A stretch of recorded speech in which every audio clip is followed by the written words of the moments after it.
方，痛快嚎啕了一场。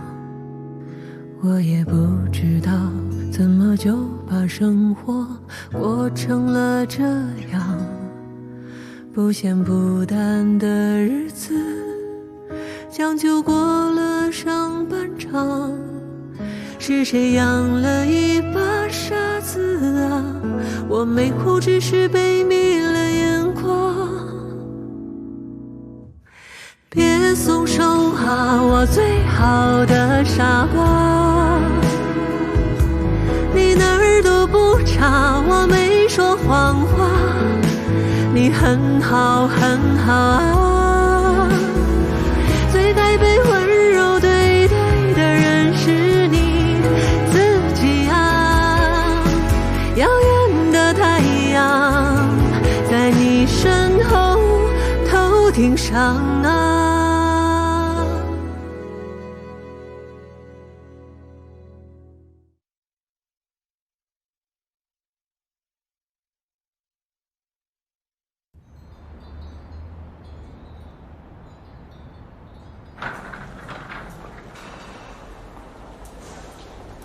苏老啊，原来这里你坐镇呐，你怎么不早说呢？早说啊，我们就不用来了。哎，也是最近的事儿。我徒弟嫌我退休了，在家没着没落的啊，怕我们照顾我，所以给我安排了这么个闲差。你老开玩笑了。秦总，网传葛木为杀人犯整形，请问是真的吗？请您回答一下这个问题。方便透露一下杀人犯的？李总，请问是真的吗？请正面回答一下，秦总。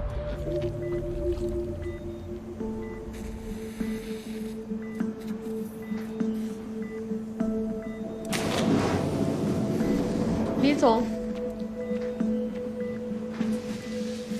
来了好多记者，说你的病人是杀人犯，先停一下呀。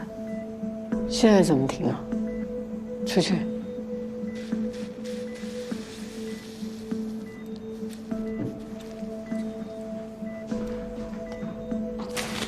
你愣在那干嘛？继续啊！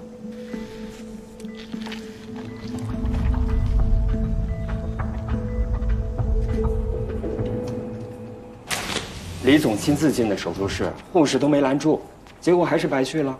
现在估计3堂会审周主任呢。周主任也太倒霉了，碰到了个杀人犯。杀人犯悄悄整形，无良医院成帮凶。静雯啊，你能不能帮我解释一下这是怎么个情况？李总，正好跟你沟通，以后我做手术，别让任何人进来跟我说跟手术无关的事情吗？好，我以后注意。你也是得注意注意。你们现在都不核查患者的真实情况是吧？今天这日子是专门挑的吗？啊，不把葛木搅和黄了都不开心是吧？这我得解释一下。最近我们内部调整，这2台手术可都没经过我们咨询，都是主任自己定的。别人说什么就是什么。谁是杀人犯啊？就你那个刀疤脸，他的脸是车祸造成的。唐总，你上网搜搜赵征，一个山争夺的争，有上新闻的。他之前是开长途大巴，有一次开山路，正好被一个石头砸到脑袋。为了救乘客，他坚持操作，等到车停稳了，他才倒下来。这个新闻当时很轰动的。还真的耶，那杀人犯不是他，是我那位患者，林强。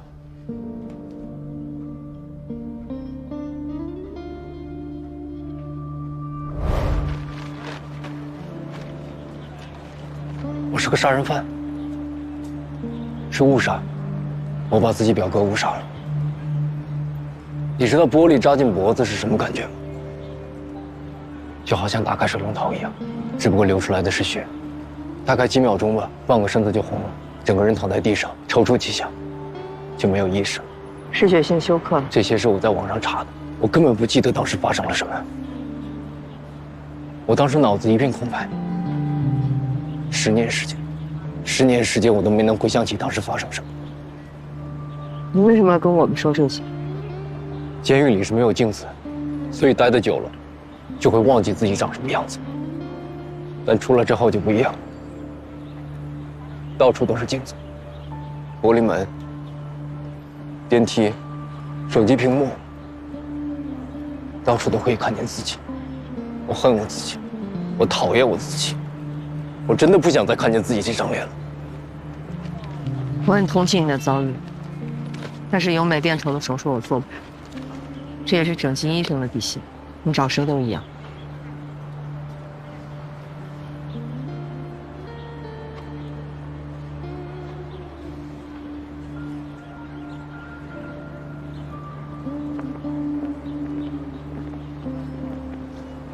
其实你想改变自己的样子，未必非得由美变丑啊。多有意思啊！这个世界很多人不承认，以貌取人就是人类的常态。就因为赵真长得像坏人，我们就先入为主，觉得他就是杀人犯啊？这有什么区别呢？不管是赵征，还是林强，那一样啊，是革命给杀人犯做手术了。我们是医生，不是法官。林强已经为他的错误坐过牢，他现在的权利跟我们差不多呀。当他来到革木，他就是个患者。患者以前犯过什么罪，都不应该影响一个医生的专业判断。那如果这个案例对整个医院严重不利呢？这种手术又没有经济效益，还让革木形象受损，我想不到这个意义何在啊！行了，哎，你别上价值了啊，嗑瓜子那个你也别犟了，还有你，哎，也别表达态度了。这个时候这些都不重要，现在外界的压力这么大，一个患者而已，这手术说不做就不做了，能怎么样？关键是专家那边检查到哪个环节了，有没有什么说法？秦国跟楚老师陪着呢，刚给我回讯息了，他们准备要回去。具体什么情况，等研判吧。舆论已经发酵起来了，先想办法怎么补救吧。媒体这边我去解决，咱是不是也得长个记性啊？知道你们医生心软，人家说你们就答应了，以后还是我们咨询多把关，你们踏踏实实做好手术就行。至于这个林强，赶快安排出院。不行，他还得做2期手术呢。还有2期？哎呦，乔主任，现在可不是任性的时候啊！我没有任性。我说的是专业，手术最重要的就是整体设计，是一个整体和谐的审美判断。他做了1期不做2期，那就真是往丑了整了，这我没法答应。我同意乔阳的说法，手术继续。林强的手术是事实，这流言蜚语都会过去的。我们必须要给患者一个好的交代。反正你们想清楚，如果事情继续发酵下去，死者家属站出来反对，那真不是咱手术评级受影响，那是未来咱革木太不利了。就如果手术半途而废，那革木好不容易建起来的形象不就毁了吗？要不这样吧，我代表革木去见家属，这样行了吧？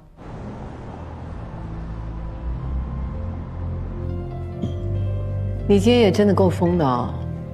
你也不赖啊，人家都冲到手术室了。这手术都不停，不一样。赵真是无辜的，某种意义上，林强也是无辜的。这我能理解，偏见真的可以杀人，要不然赵真也不会倾其所有来整形，对吧？你说这个林强，他到底怎么回事？林强有个表哥，叫郑聪。2人同岁，高考结束那天，2个小孩想到酒吧去庆祝一下，没想到遇到一群小混混，一言不合双方就打起来，一团混乱当中，林强拿了个啤酒瓶想自卫，没想到错手杀了人，死的就是他表哥。天哪！哎呀，这孩子吧，还从小父母离异，他爸在外打工也不管他，他妈又改嫁了。把他扔给自己的妹妹，就是他小姨，所以他是跟他表哥郑聪一起长大的。这郑聪妈妈应该很伤心，一下失去2个儿子，难怪林强东躲西藏，任谁也受不了这事儿。天地不仁，以万物为刍狗。你说咱们做医生的，对生死早就看淡了，1秒的事儿，太无常了。那他的死也是无常啊。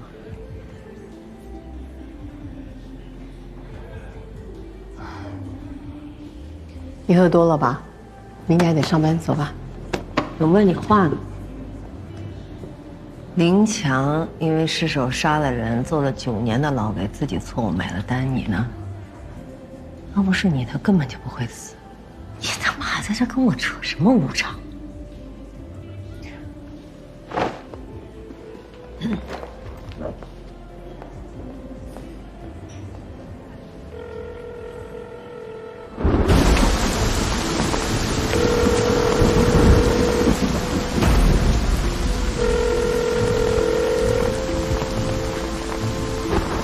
喂，你好。哎，干什么？不能进去。这是乔慧吗？这里不能进去。那是乔慧吗？是乔慧吗？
谁呀？是郑聪妈妈吗？你是？我是为郑聪的事来的。我说了，我不接受采访。这件事过去很久了，我不想提。哎，其实我是个医生，林强的医生。阿强，他生病了。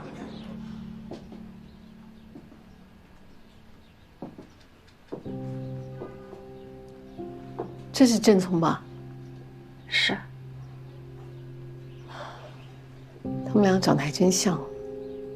从小出去啊，别人都以为他们是双胞胎。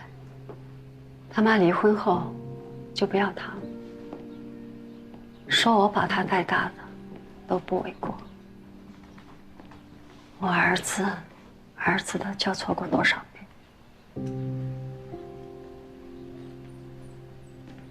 阿强他得了什么病啊？其实我是个整形科医生。林强来找我的时候，他是想要改变他的容貌，让全世界的人都不认得他。我从来没碰过这样的病患。他说他出狱之后跑了10几个城市，到处打工，过着有一天没一天的日子。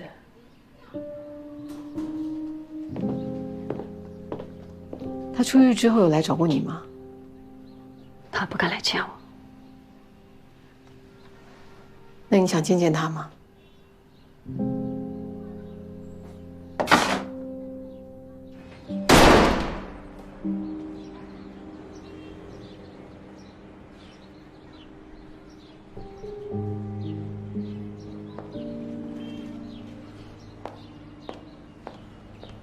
行，这田中丸确实看着更硬朗。等下周这个假体隆下颌的手术做完，你就更美，彻底改变气质。可是我不是要改变气质啊，我就是想让别人认不出来我。哼，这么怕人认出你，你得躲到什么时候啊？说实话，我就没打算出来。出事以后这10年，我觉得在里边待着才是最踏实的。啊，在里边待的当然踏实，可以心安理得的逃避现实。现在不出来了吗？总得面对的。你说的对，但我就是个胆小鬼。你就当我是个逃兵。反正手术做完我就要去上海了。从老家逃到龙川，现在又逃到上海，你这个逃兵打算逃有多远啊？下一站东北，再远点俄罗斯。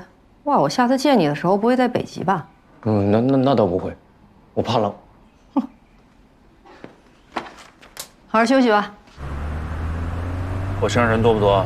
有没有睡会儿啊？还行，睡不着。好消息啊，评级很顺利，4级手术牌照这把算是稳喽。你这个找权威专家坐镇的想法简直了，天才啊！有楚老加入，那咱们格木可算是如虎添翼。啊，还有，你和乔阳的判断真是对的。林强这个事情现在在网络上热度已经下来了。我那个上海那同学老全记得吗？在上海开厂那个，我跟他电话说了一下，回头就让林强去他那儿工作，老全那儿没问题。咱们格木啊，回头再发个声明，说清楚林强之前没有就这个身份的事情跟咱们沟通过，这件事情就算彻底翻篇。哎，你怎么不跟我商量呢？放心，我就是以你的名义跟林强沟通的，他特别感激你。是我们是可以发声明说林强他隐瞒身份保住了格木，那林强呢？林强要面对这么多的恶意，我们再这么做，不是火上浇油吗？我之前没想那么多，我就是看你工作太多了，想替你分担一点。我谢谢你帮我分担，但你能不能问清楚我的需求是什么呢？那你的需求是什么呢？工作越多越好，离家越远越好呗。静雯结婚前我们说好的，婚后你要工作，我绝对支持。你要当一个好医生，我支持你。你要管医院，你要管医务，我都支持你。你做得好，我还替你喝彩。我做这些为什么？我不就是为了哄你开心吗？那我已经让你做了这么多，其他事情你能不能就不要再插手了？我最近真的看不懂，我觉得你走火入魔了。你什么工作都要做，什么名分你都要抢。说到底，林强是乔阳的病人，要出差也应该乔阳去出啊！我不懂你为什么要这么自告奋勇，连这种长途公差都出得不亦乐乎。你要一直这样，我们家庭怎么办？我们生活还过不过了？总得有个主次，是不是？不是，我说一句，你说这么多干嘛？我们不就在讲工作吗？你更年期啊？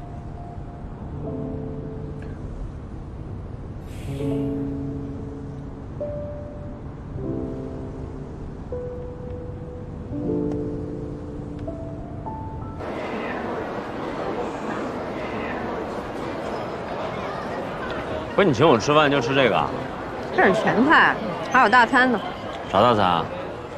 包子啊。包子是大餐啊？大包子。大包子，我看你像个大包子，抠得要死。来，我来，就这样2个。啊，行。嗯，那不是你以前3院的患者吗？对，方平，金鸟带我。啊，你带我来术后检查来了？作品回顾吧。没看出来你这么自恋呢。自哪门子恋？有些事儿想不明白的时候，就想回来看看自己从前的病，或许还能找到答案。又遇到什么困惑了？林强的手术，你别看我跟一帮人顶得那么坚决，其实一个人的时候，我老问我自己，这手术真的该做吗？林强这个手术，我是这么想：假如求美者呢，他有1万个人来让我们把他们变成，那我们就应该拒绝他们1万次。但林强偏偏就是这第101次，他现在要承受这痛苦，是我们没办法想象的。我们可能不理解他，但是应该选择尊重他。更何况，我觉得你应该不会把他变成。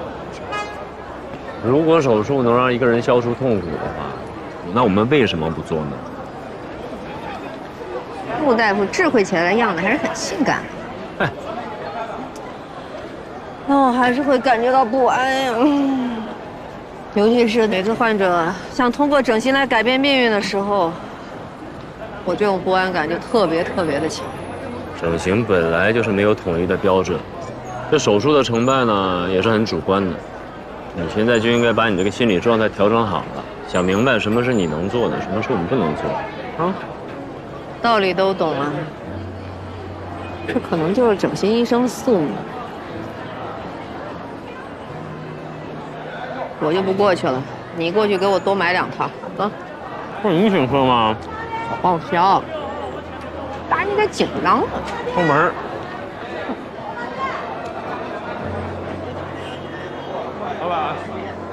哎，吃点啥？包子能馅的。快来。有牛肉、酱肉、芽菜。给我来2个牛肉，2个芽菜。哎，好嘞。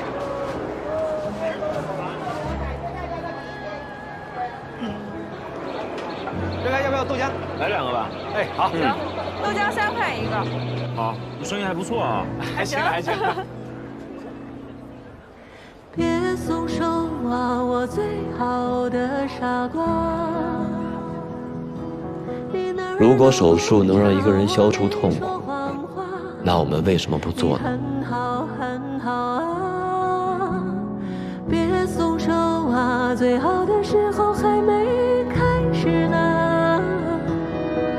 怎么你就觉得自己完蛋了呢？听我说，别松手啊，我最好的傻瓜。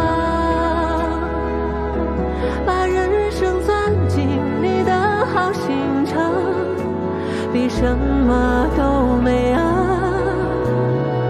最该被温柔对待的人是你自己啊。耀眼的太阳在你身后头顶上啊。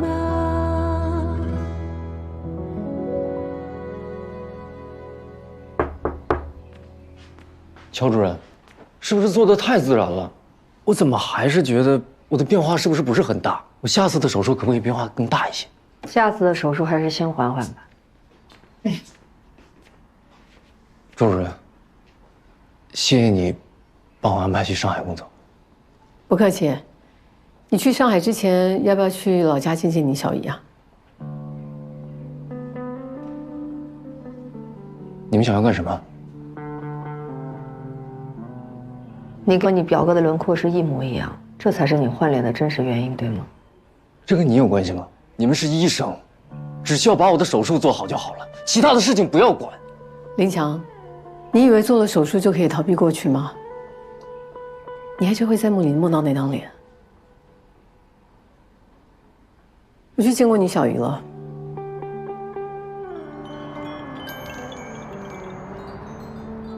我其实一直很想梦见她。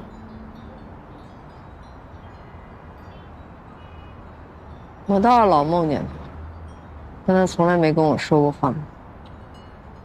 可能还在生我气。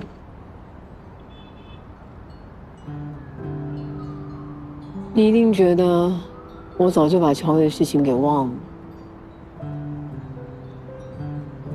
忘不了，这种痛苦一辈子都忘不了。它已经变成肌肉记忆，在我身体里。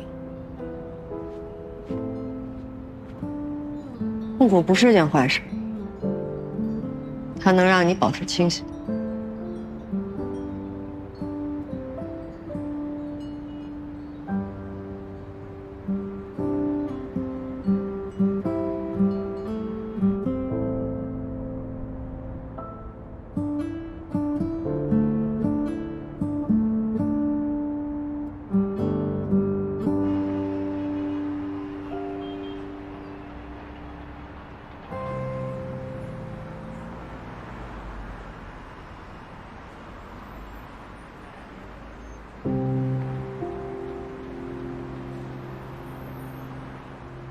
你们想让我顶着这张脸去见我小姨吗？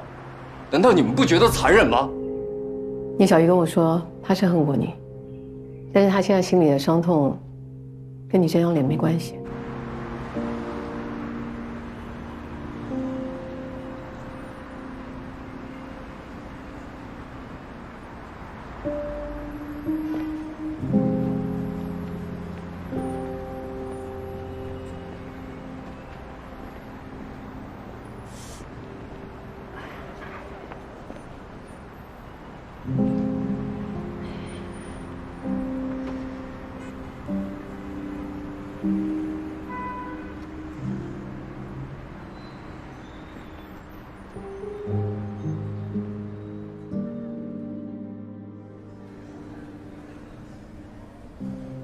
本以为楚老那么闲云野鹤的一个人，能答应做个名誉顾问之类的虚职就已经不错了，这一下做个名誉院长了，看着格木飞速壮大，高兴。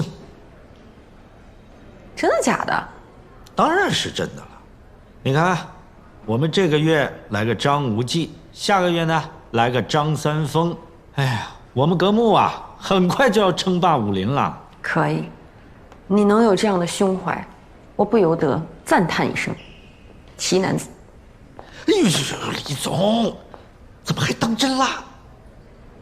哎呀，跟你说实话吧，变化太快了，不好适应啊。哼，我不是说楚老不好啊，这行业里的人都知道他是出了名的护犊子，张嘴闭嘴就是我那俩徒弟，那我在这墙上还哪有立足之地嘛？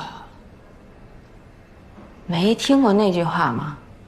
越平静的水面下，水流越急。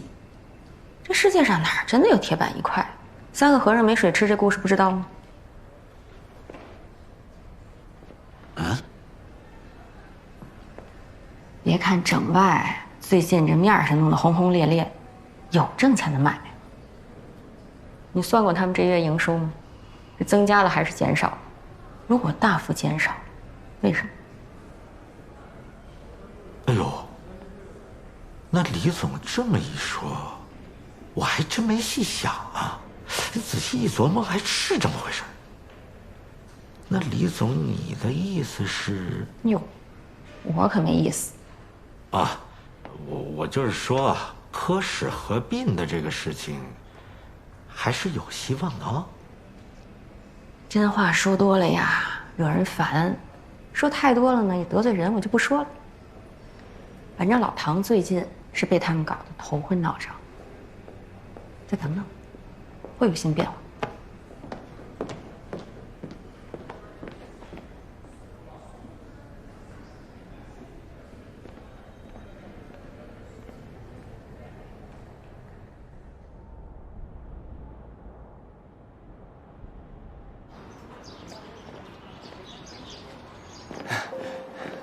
大夫说在哪个地方吗？到前面去问一下。哎，秦大成，哎，你瘦了啊？走走走，快走快走，早上没吃东西吧？空腹来的。新民，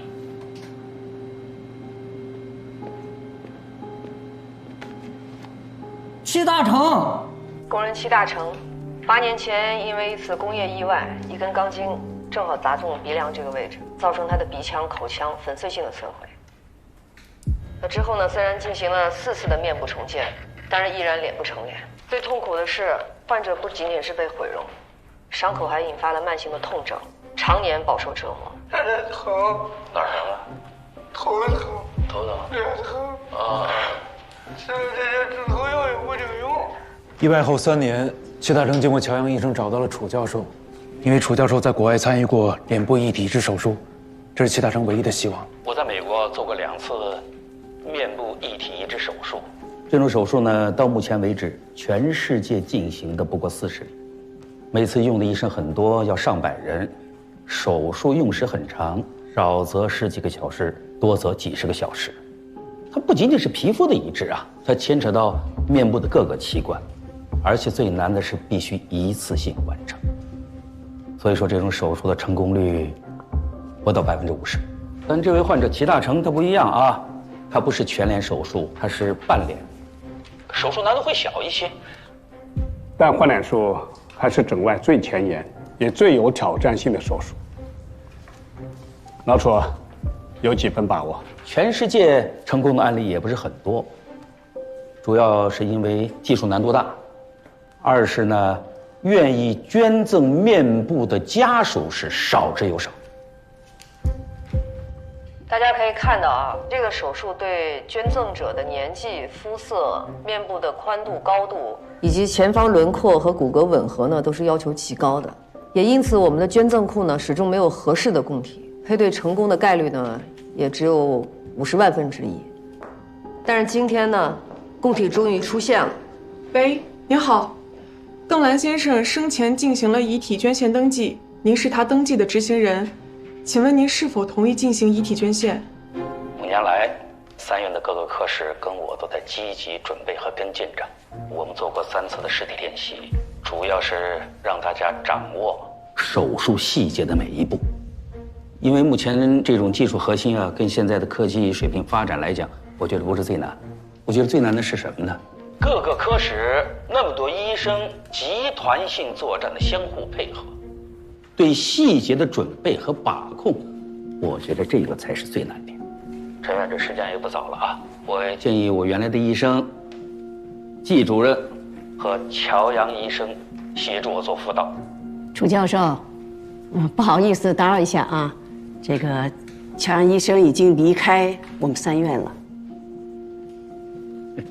我还退休了呢。我来做一下解释啊。首先是这个患者通过乔阳医生来找到的，他主要牵扯到一个血管吻合的一个核心技术。5年了，除了我们组织的这种手术的练习之外，我想在座的各位愿意把自己更多的私人时间投入到这种遥遥无期的手术准备上吧？有吗？在座的，有了，请你们举一下手。我可能孤陋寡闻啊，让我看看。没有，但是有一位他没举手，乔阳医生，他一直在底下默默地进行着练习。我想在座的各位，没有谁比他更能掌握这项技术的了吧？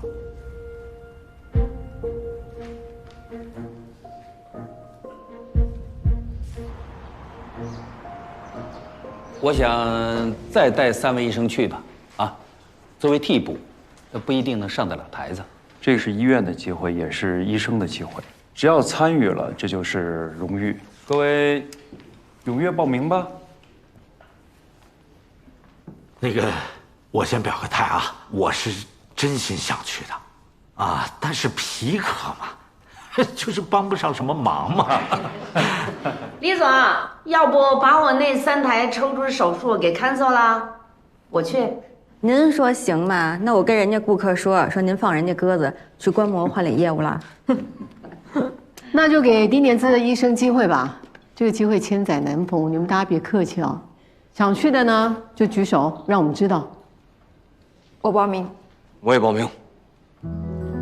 还有谁？哎，陆大夫，您这是举手呀，还是脖子疼？举手。行，那就陆子由、陈明杰还有魏小歇派你们3个代表格目去参加换脸的手术了。周主任，你也得去啊。我看了他那篇吻合血管逆行有力的耳前皮瓣医师的必修复文章，他那个手术血管吻合成功率特别高，很适合齐大成这种情况，所以我也想正式的邀请周主任加入这场手术。好啊，静雯、乔阳，我们师徒3个第一次合作做手术，我很期待。那就恭敬不如从命，谢谢楚老师给机会。时间紧，任务急啊！现在我正式宣布，捐献程序正式启动。移植手术就是跟时间赛跑，必须在6个小时之内完成血管吻合，才能保证移植组织的成活。所以手术将分成2组同时进行，一组由厉主任和季主任带头，摘取捐献者的面部组织；另一组我和乔阳负责，切除齐大成面部的瘢痕组织，并完成移植。面部移植非常特殊，不仅要求功能上的恢复，更要外观上的和谐。我们必须保证在座的每一位医生对这台手术从头到尾每一个步骤每一个细节都有清晰明了的认知。2组手术切除的组织大小深度必须完全吻合，不能有一丁点的误差。我认为我们可以用导轨来辅助面部骨骼的切割，通过2块一样的模具把多余的部分切除掉，这样可以让它们的衔接的部分保持一致，也尽量我们可以让它无缝衔接，以保证捐献者和接受者他们的面部骨骼可以完美的契合。可以呀，这可以帮我们大大的缩短手术时间呀。高主任，这是您的主意吧？即便用模具，这么大的手术一定要定型，每人头骨都不一样，这也是个问题啊。这就像2个不同型号的车要平衡一辆车，用的还是第3辆车的模具。我们手头这个模具虽然不够精细，但是它能够帮我们最大限度的切除大小一样的组织。等这2边分别切除之后，我们马上就可以进行吻合了。之后再进行血管呀、神经的这些细节上的调整吧。你像这种突发的手术，定制模具根本就是不现实的事情。我们现在也只有不到5个小时时间了，每拖延1分钟，我们成功率就降低1分。行，我同意强阳这个方案。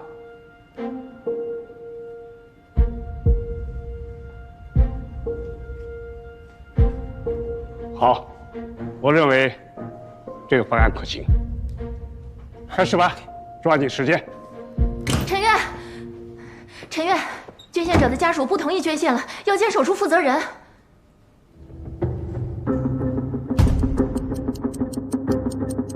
流程没有问题，现在在外面闹的是邓兰父亲。其实老爷子本来也是同意的，但是到了门口又后悔了。让开，让一下，让一下，哎，让一下。哎呀，这地上多凉呀！咱先起来吧。老先生，我是这家医院的院长，你有什么诉求都可以跟我说。院长，我不是不讲道理的人。捐献器官做善事，也是我儿子的选择，我应该大力支持。以后到了医院，我才知道是怎么回事。你说捐个心、捐个肾，都是可以，把脸挖了，我是接受不了。非常理解啊。以后到了地底下，我都认不出我儿子了。哎，住院单我咋找不着了？在你那儿没？哪个住院单啊？我这儿只有个收费单嘛。让一下，让一下，让一下。呀，你等一下，我去捡。哎呀，这人，这咋把人撞了，连个对不起都没有嘛！你慢点啊！啊。你小心点啊！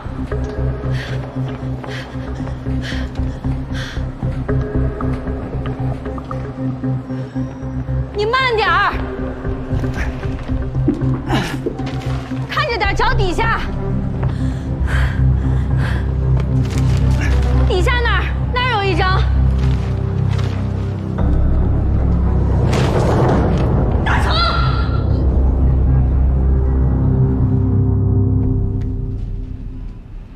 齐大成，齐大成，能听见我说话哈？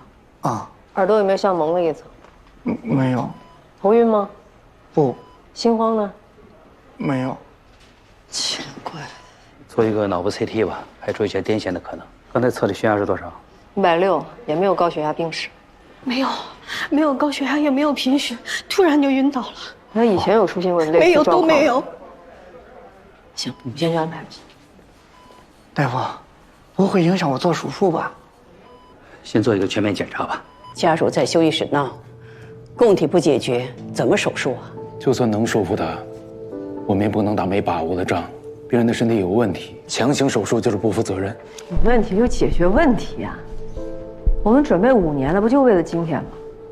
等了5年才终于等到合适的供体，现在只剩4个小时，我们选择放弃，这就叫负责任了。楚教授，齐大成身体怎么样？找到晕厥原因没有？从目前出来的报告看，一切正常。既然这样，先暂停吧。我知道都不甘心，可是齐大成突发的这个身体状况无法解释，盲目冒进，可能换来谁也无法弥补的遗憾。就这样吧，大家回到各自的工作岗位。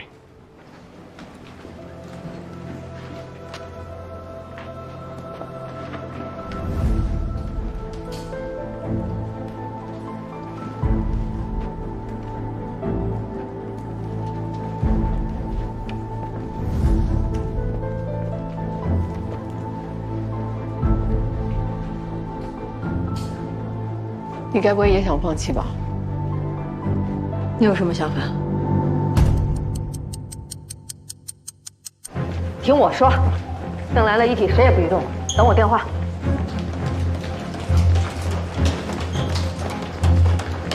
哎，等一下！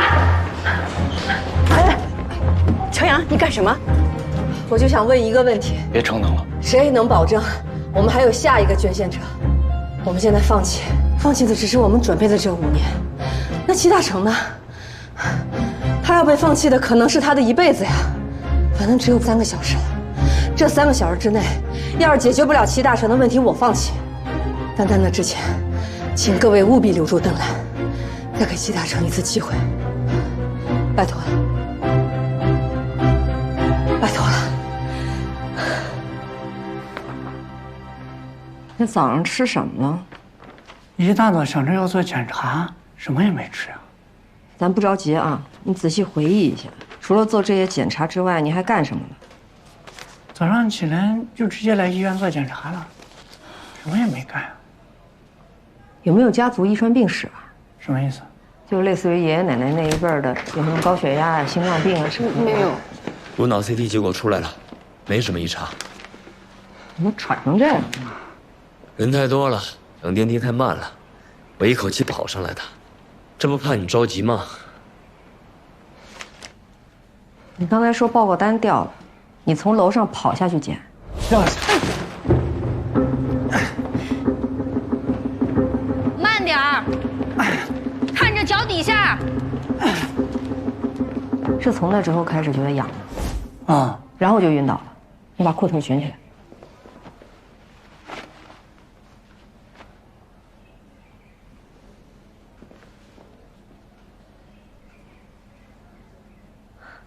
电梯是我摁的。那怎么了？啊？那回头见面详聊啊。我一会儿可以。哎，秦总，来介绍一下，这3位是咨询公司的评估专家，这是我们的秦总。你好。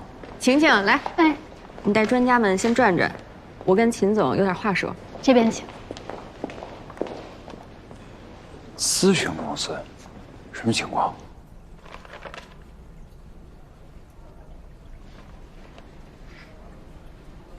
我看完了，演您这表情。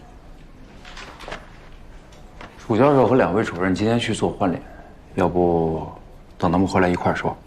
别呀，就是因为他们不在大本营，才适合咱聊这个，要不然终究有点尴尬。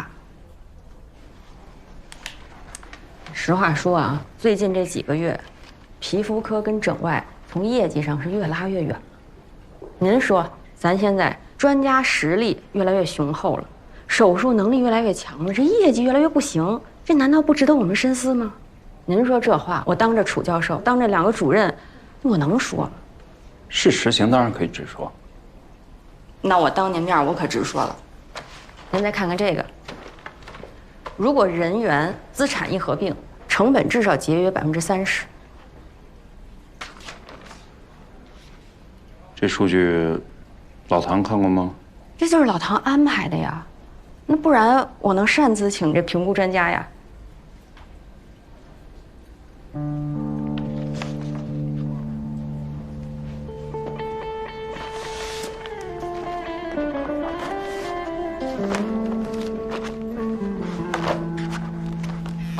那秦总，您拿回去仔细着看。我呀，先陪陪专家。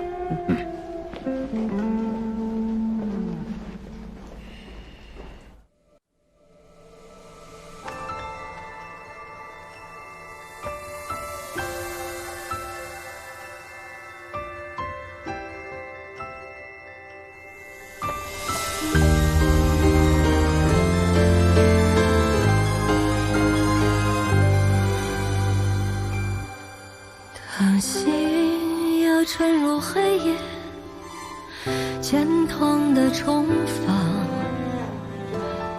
用力却抵达荒野的迷惘。但我不做屏风上的鸟，做沙漠，做洪水，做飘飞的烛火。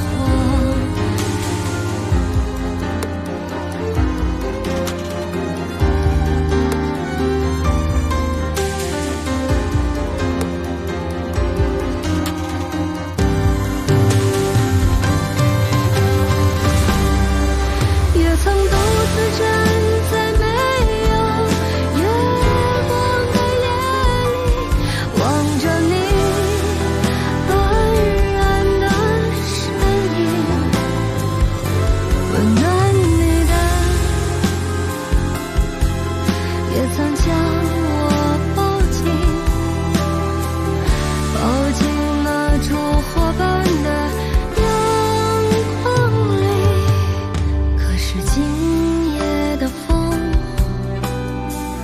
将我带去哪里？祈祷着希冀煽动羽翼，风中呼喊那声音是那样的熟悉，是你吗？亲爱的我自己，是你吗？亲爱的我自己。